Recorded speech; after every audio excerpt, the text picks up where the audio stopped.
May nga po, Negros. Ini ang DJ Cast Negros 10. Ang nagapanguna nga napulo ka mga balita sa isla sang Negros ang amo ni gadulong sa inyo. Update nyo kami live via Facebook, YouTube, kag sa KCAT Channel 11. Nagbabatian mo kami sa FM station nga 91.1 FMR Bacolod. Kag yari na ang top 10 nga mga balita sa Negros subong nga adlaw. LTO nagako nga sila ang nag-issue sang driver's license sa Indian National nga leader sa isa ka sindikato. Amor solo painting giging kawat sa Silay City na recover sa NBI sa isa ka operation sa Metro Manila. Pagpasira sa manukan, posible mapatemprano bangod wala sa gihapon magsaylo ang mga tenants. Mga aplikante ginapandaman batok sa online fixer sa LTO. Kag sa Good Vibes, may bukid na may swimming pool pa sa tripping ni Roming. Kag 10 years old nga bata nga babae nagahampang sa liga sang basketball sang mga lalaki. Inatanan sa Digicast Negros 10. Sa number 10,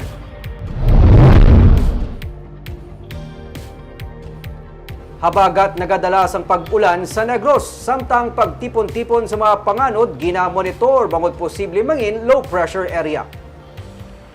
Ang laptalap nga pag-ulan nga naeksperyensyahan sa isa sang Negros ang dalasang hangin habagat. Sunod sa Weather Bureau sang Pilipinas nga pag-asa, ang habagat ang nagaapekto karon sa western section sang Southern Luzon, Visayas kag Mindanao. Gani maka-experience sang laptalap nga pag-ulan nga may dala nga pagpanaguob kag posible nga magapadayon ini tubtob sa buwas. Dugang pa sang pag-asa, may gina-monitor man sila karon nga pagtipon-tipon sang panganod sa eastern portion sa Mindanao. Sunod sa pag-asa, may posibilidad nga ining mangin isa ka low pressure area.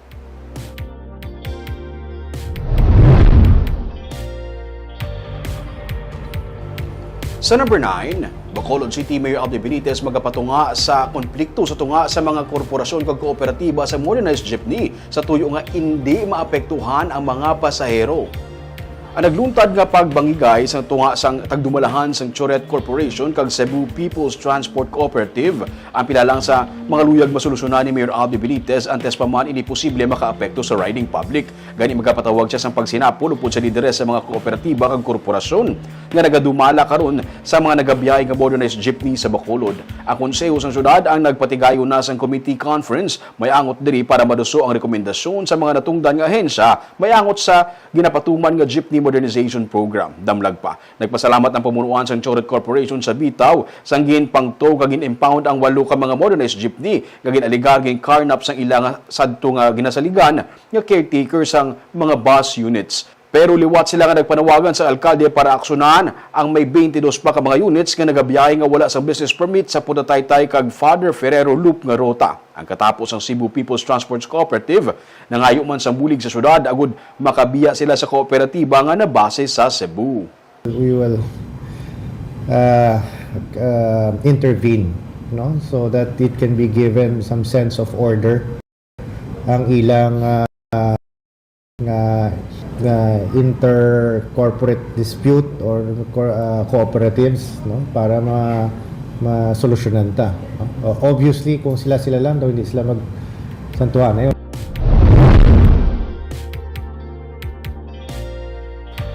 Sa number 8, makaligad sang 60 katuig na tituluhan na gidman ang Mambucal Resort and Wildlife Sanctuary sa idalom sa pagpanagiya sang Negros Occidental Provincial Government. Suno kay Provincial Legal Officer Attorney Alberto Nelias Jr., humalin sang 1960s pa bago lamang natigayon tituluhan ang Mambucal sa idalom sa ngalan sang probinsya.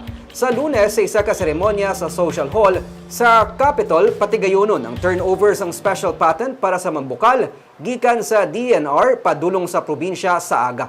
Mga 24 ka hektaryas ang sakop sini. Sa tuanay, suno kay Nelias, gandeklarar lang nga town site sang probinsya ang Mambucal. Dugang ginbakal na sang probinsya ang napulo ka hektarya nga duta sa palibot sa Mambucal agud to ma-preserve ang 7 falls kag ang water source sini. Sa number 7,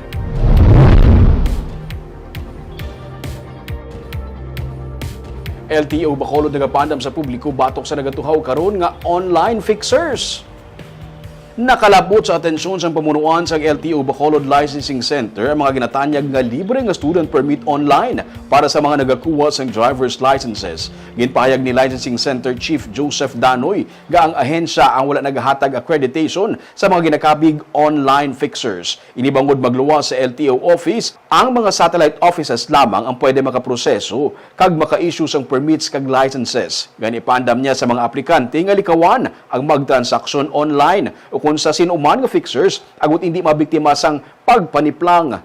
Sa nabaton nga impormasyon sang LTO nagalabot sa masobra 12,000 pesos ang ginasukot sa mga fixers nga halos doble sa kabilugan nga fee kung mag-agi lamang sa proseso ang aplikante. Gumagawa sila sa student permit o kung mga driver's license, balik ka lang sila sa opisina, hindi sila mag-agi sa especially sa online, hindi ko muna mag-entertain, kaya damo na nakapano ka na nagsiyan, na ibabayad sila, ibuon pa sa computer, wala sila record. Ang po sa fixers.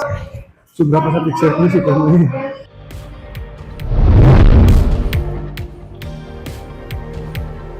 Sa number 6, masobra 18,000 ka mga application na natala na igapaidalom sa ERB hearing sang Comelec. Sa datos ng Commission on Elections Bacolod, may 8,957 ang nag-apply for registration para sa 18 years old pasaka. Ining humalin sang March 11 to 16 kag April 1 to June 29, 2024. May 4,872 naman ka mga application para sa transfer from other city ukon municipality padulong sa Bacolod. 1,456 ka application sa idalom sang transfer within the same city. May banpagid nga application nga talakayon man sa Election Registration Board hearing sa Lunes. Kaangay isang transfer with reactivation, transfer with correction of entries, kagiban pa. Sa kabilugan, 18,144 ka mga nanari-sari nga application ang iga-hear sang ARB hearing sa Lunes. Pagkatapos pa sang ARB hearing, kag mapatuod kon pila ka mga nagduga nga bago nga botante sa isa ka lugar. Sang nagligad nga ERB hearing, nga ginsakdag sang Abril, 19,268 ang new voters. Sa kabilugan, ilakip ang new voters sa 1.9 million ka mga botante sang Negros Occidental.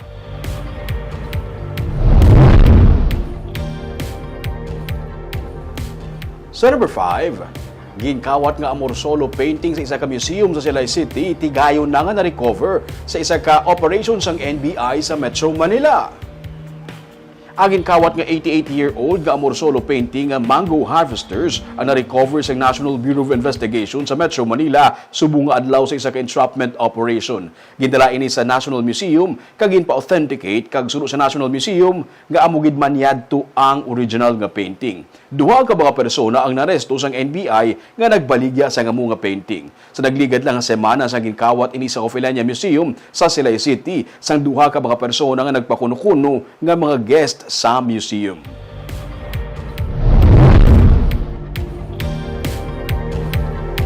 Sa number 4, pagpasira sang Manukan Country posible mapatimprano bangod tugtog karon. Wala pa sa mga tenants nga nagsaylo sa temporary facility sang mall. Balik naman ang pagpangsabit sa mga tarpaulin nga nagapabutyag sang pagpamalabag sa mga tenants sa Joint Development Project sa Manukan Country sa Bacolod. Ganigan siling ni Mayor Albi Benitez nga posible mapatimprano ang pagpasira sa Manukan antes sa ginhatag nga extension sa Hulyo 22. Ginklaro sang alkalde nga wala sang compromise agreement bahin sa pagpahalin sa masobra 20 ka mga tenants. Ini magluwas lang sa ginhatag ation agud masuguran nila ang amat-amat nga pagbalhin sa temporary facility nga gintukod sa SM Prime Holdings Incorporated sa atubang lang sang Manukan. Sa sini nga bulan tuyo sang SM PHI nga masuguran ang pag-construct sang bago nga Manukan kung mahawana na ang ila ginarkilahan nga 3-hectare property sa syudad. In fact, kung wala sila ka-comply subong, basi might be earlier. Balik nila tarpaulin. Yeah, yung mga tarpaulin. Balik nila ito na yun. Tarpaulin na. Take kundi goodbye.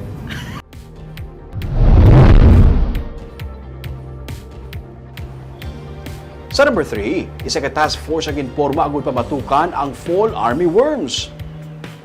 Sunod sa kay Office of the Provincial Agriculturist OICD na Hinzola, ang Climate Resiliency Task Force ang ginatapuan sa mga technical persons nga nagalakip sa agriculturist upod man ang katapos ang local government unit kag mga partner agencies. Suno kay Hinzola, ini sila ang nagapadulong sa nagkanainlain nga mga lugar sa Negros sa mga apektado nga area sang army worms bisan pagani sa hindi apektado. Ang mga lugar nga apektado sang peste, ang ilang man ginapatod kun bala fall army worms ang nagaatake. Naka-cluster man ang team suno sa kay Hinzola. Mas ginapabaskog man sa karon ang ilang monitoring kasubong man ang information dissemination. 10.8 million pesos ang validated report nga kahalitan sang fall army worms sa mga maisan sa probinsya. Nga mo na task force nga climate resiliency task force whatever nga calamities or damage naglakat na sila sa area kag mag-monitor. Kag at the same time kung may report kami from LGU hindi man na naman directly ma-report, we have to validate nga tuod it. So therefore anti sa tuya may mga orientation na kami sa farmers, may ara na kami gani naghatag na kami sang ginatawag na bilang lure or attractants nga mabalanta kung ini bilang area may mga ara na da sila sang fall army worm kay makita tanang kay kung ma-attract na sila sa lure nga ina may ara na da ang mga adult nila makita na da matrap na da so Sa number 2, wala makabaton sang ayuda gikan sa presidente ang gindala sang grupo nga kadamay sa mayor's office. Hinali na lang nagdagsang tawo kay nasang aga sa gwa sang mayor's office sa Bacolod. Mga mangunguma sila kuno kag mga mananagat gikan sa nagkalain-lain nga barangay sa Bacolod nga wala makabaton sang ayuda gikan sa presidente. Suno kay Berlita Ante ang pamuno sang grupo nga kadamay, wala masapakan sila mga barangay ang ini nga mga persona gani iyagin pa kamaayo nga dalon sila sa kay Mayor Albi Benitez. Isa na diri sa ila si Carlo Mendoza nga nagsiling nga isa siya ka mananagat kag katapos ang grupo nga pamalakaya. Ginpangtagaan na sila sa mga porma sang staff sang alkalde kag ginpasubmit sa natungdan nga ahensya kag ini ang iga-verify pa sang barangay kag DSWD. Sang Hunyo, may mga manguma kag fisher folks nga nagbaton sang tag 10,000 pesos nga ayuda gikan sa presidente matapos mahalitan sang El Nino phenomenon. Masobra 8,000 ang benepisyaryo sa Negros Occidental kag Bacolod City.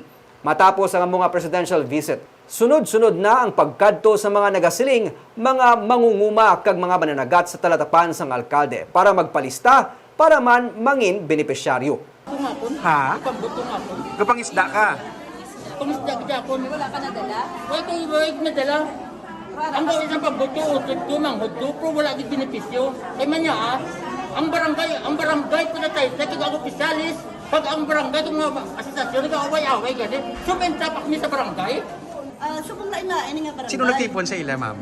Ang kadamay, pamalakaya. Kamu nagdala diri sa ila? Kaya nga, hindi man kami ni Tani mag-intra. Kaya kabalo kami nga may barangay nga nag-akomodar. Nagreklamo sila na kami wala kami madala. Nga ginapili lang. Kag sa numero 1 sa mga balita, subong adlaw.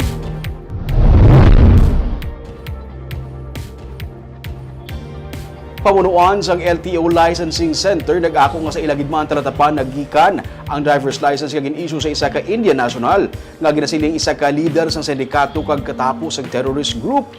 Si Mayor Albi Benitez nagmando naman sa pagpabaskog kag pagpabakod pagid sang intelligence monitoring pati na ang maid nga pag-usisa sa mga dokumento nga ginasubmit sa mga government offices. May report sa Nico Delfin.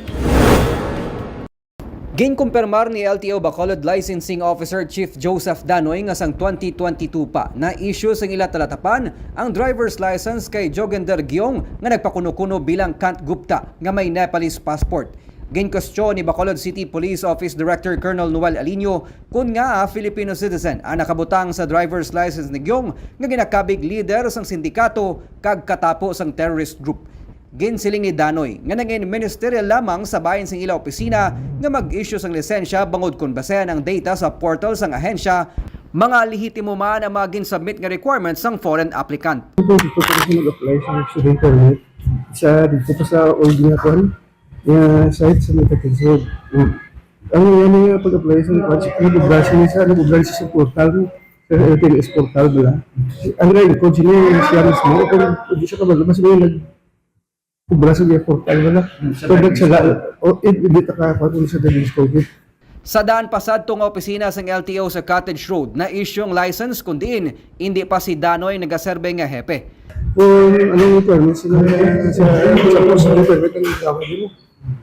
Ang kompleto man yung ibang submit. Muna may issue sa student permit. Saan tayo sa nila issue ulit? 2022 pa? 2022 pa. At the time, harap ako sa registration na asalin pa doon yung office. Si Gyong nga wanted sa Indian Embassy ang natigaon nga nadakpan sang kapulisan sa Bacolod. Tungod sinigin mando ni Mayor Albi Benitez nga dapat pabaskugon pa sang otoridad ang intelligence monitoring kag pati ng pagpasiguro nga hindi malutsa ng gobyerno batok sa mga peke nga dokumento. That's exactly part of the kinahanglan tahimuon to ensure nga wala mga gaps sa atong system. Kasubong sa mga nadakpan sadto nga mga peke nga business permits, ginaduso sang alkalde ang paggamit sang QR code agud mas mangin mahapos ang validation sa mga public documents pareho sang driver's licenses. It's the same manner also sa mga birth certificates nga ginaimbestigahan ta subong. This should be also as a sign, no, that even here sa city government, we are strengthening our documentation by having a QR code system nga ara gida sa database para hindi bala hapos i-pikion or i-fabricate. Para sa alkalde, dapat mausisang ang gulo sang inside job kung nga nagakalutsa ng mga ahensya sang gobyerno. Ini pareho man sa nagakatabo nga issuance sang birth certificate sa mga foreign nationals. Damlag pa, gin-question man ang Civil Registrar's Office sa Bacolod kung nga may mga Chinese national man nga na-issuean diri sang birth certificate sang 2019. Nico Delfin para sa DJ Cast Negros.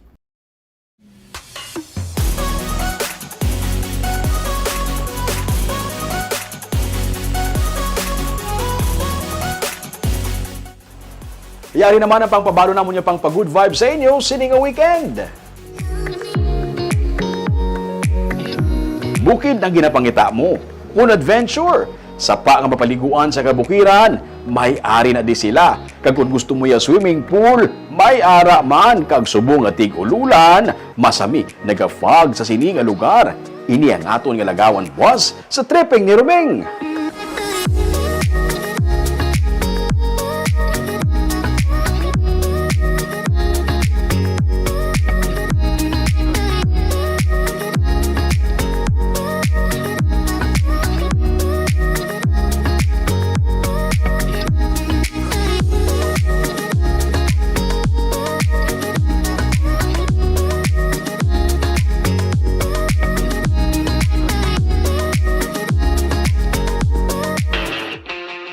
Kag, 10-year-old girl siya nga protege sang iya nga amay, nga isa ka basketball player kag coach. Pero hindi dapat ismulin ng iyang abilidad sa liga sa mga lalaki kundi isa siya sa mga top players. Aton kinalahon ang girl ball player sang Barangay Villamonte sa Bacolod sa sining episode sang Bida sang Liga.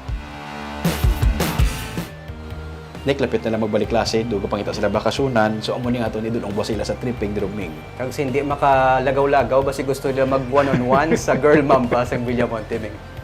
Kilalahon na siya sa Sunday naman. Kagamay itong mga balita sa Negros, subong adlaw. Kaya man sa panahon karon importante nga maihibalo ka sa nagakatabo sa imo nga palibot. Pero dapat balansay kag eksakto mga impormasyon. Magapadayon kami nga magapangalagad sa mga negorsanon. Ako si Nico Delfin. Tugtog sa Lunes, ako naman si Romeo Subaldo. Happy weekend!